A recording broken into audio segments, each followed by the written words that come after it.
ಅದ್ಭುತ. ಯಾಕಾದ್ರೆ ನನ್ನ ಪ್ರಶ್ನೆ ಕೇಳಿ ನಾವು ಹತ್ರ ಎಲ್ಲೋ ಕೇಳ್ತಾ ಇದ್ದೀವಿ. ಏನನ್ನಿಸ್ತಿ ಗೊತ್ತಾ ನನಗೆ, ನಾವು ಒಂದು ನಿಮಿಷ ಸ್ವಾರ್ಥಿ ಆಗಿಬಿಟ್ಟು ನಿಮ್ಮ ಭಜನೆ ಕೇಳಿಬಿಟ್ಟು ನಿಮ್ನೆಲ್ಲ ಹೋಗಿ ಬುಕ್ ಮಾಡಿಬಿಟ್ಟು ಶಿವರಾತ್ರಿ ನನ್ನ ಮಠದಲ್ಲಿ ಬೆಂಗಳೂರು ಕರ್ಕೊಂಡು ಹೋಗೋಣ ಅನ್ಸ್ಬಿಟ್ಟು ಏನಾದ್ರು ಕೇಳಬೇಕಂದ್ರೆ ಹೇಳಿ. ಸಮಸ್ತ ಲೋಕ ಸುಖಿನೋಭವ ಅಂತ ನನಗೆ ಎಲ್ಲರಿಗೂ ಒಳ್ಳೇದಾಗ್ಲಿ ಅಂತ ಮಗ, ನೀ ಸಮಸ್ತ ಲೋಕ ಸುಧನ ಬಂತು, ಲೋಕ ಸಮಸ್ತ ಸುಧನ ಕೇಳ್ಕೊಟ್ಟಿ. ಬಟ್ ನಿನಗೆ ಸ್ವಲ್ಪ ಮೂಳೆ ಸಂಬಂಧಪಟ್ಟದ್ದು, ನರ ಸಂಬಂಧಪಟ್ಟದ್ದು, ಗ್ಯಾಸ್ಟ್ರಿಕ್ ಸಂಬಂಧಪಟ್ಟ ಸಮಸ್ಯೆ ಇದ್ದಾಗಿ ನೋಡಿದ. ನೀ ನನಗೆ ಲೋಕ ಸಮಸ್ತ ಕೇಳಿದಾಗ ನನ್ನ ಕೂಸನ್ನ ಕಂಡೆ. ಇದೇ ತರ ಆ ಭಗವಂತ ಎಲ್ಲರೇ ಕಾಣ್ತಾ ಇದೆ, ಎಲ್ಲರೇ ಕಾಣ್ತಾ ಇದೆ. ನನಗೆ ಒಳ್ಳೇದಾಗಲಿ, ನನ್ನ ಮಗಳಿಗೂ ಒಳ್ಳೇದಾಗಲಿ, ನನ್ನ ಮೊಮ್ಮಗಳು ಒಳ್ಳೇದಾಗಲಿ ಅನ್ನೋದು ಬಿಟ್ಟು ಎಲ್ಲರಿಗೂ ಒಳ್ಳೇದಾಗಲಿ ಅಂತ ಹೇಳಿ ನಿಜವಾಗ್ಲೂ ನಿಮಗೆ ಎಲ್ಲವೂ ಸಿಗುತ್ತೆ. ಕರ್ಮ ದೂರ ಆಗುತ್ತೆ. ಕರ್ಮ ಅನ್ನೋದು ವಿಶೇಷವಾದ ನೋವು, ಕಷ್ಟ, ಅಸಹನೀಯ. ಈ ಶರೀರದ ಜಡ ತಗೊಂಡು ಈ ಭೂಮಿಗೆ ಅವತಾರ ಆದ್ಮೇಲೆ ಅದರ ರಾಮನಾಗಲಿ ಪರಶುರಾಮನಾಗಲಿ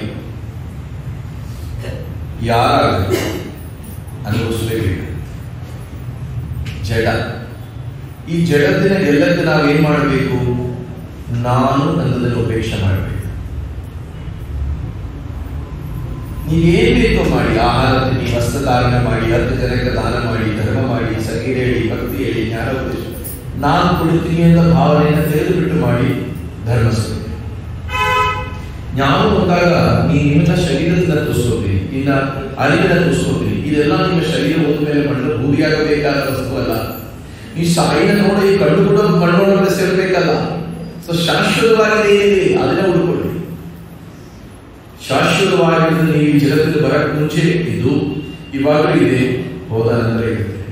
ನೀವೆಷ್ಟು ಪ್ರೀತಿ ಪಡಿ, ನನ್ನ ಭಕ್ತಿಯಾಗಿ ಸ್ವಾಮಿ ಶಂಕರ, ಸಾಯಿ, ರಾಮಚಂದ್ರ ಯಾರೆಷ್ಟು ನಾಮಜಪ ಮಾಡಿದ್ರು ಕೂಡ, ಯಾರಿಗೋಸ್ಕರ ಬದುಕಿದ್ರು ಕೂಡ ನಿಮ್ ಜೊತೆ ನಿಮ್ಮವರ ಅಷ್ಟು ದೂರ ಮಾತ್ರ ಬರುತ್ತೆ ಸ್ಮಶಾನದ ಕವಾಟ. ಅಲ್ಲಿ ನೀವು ಉಪೇಕ್ಷೆ ಮಾಡಿದ್ದೀರಿ ಮತ್ತ ಕವಾಡ ಒಳಗಡೆ ಯಾರು ನಿಮ್ಮನ್ನು ಬಿಡುತ್ತಲಿಲ್ಲ. ನನ್ನ ಹೆಂಡತಿ ಮಲಗಿರಿ, ನನ್ನ ಮಗ ಇಲ್ಲಿ ಹೋಯಿತು, ವೃತ್ತಿ ಚರಿತ್ರವೇ ಇಲ್ಲ. ಯಾವುದೊಂದು ಶಾಶ್ವತವಾಗಿಯೂ ಅದಕ್ಕೋಸ್ಕರ ಸದಾ ಪ್ರಯತ್ನ ಪಡಿ. ಭಕ್ತಿ ಎನ್ನುವುದು ಕಲಿಯುಗದ ವಿಶೇಷ ಮಾರ್ಗ.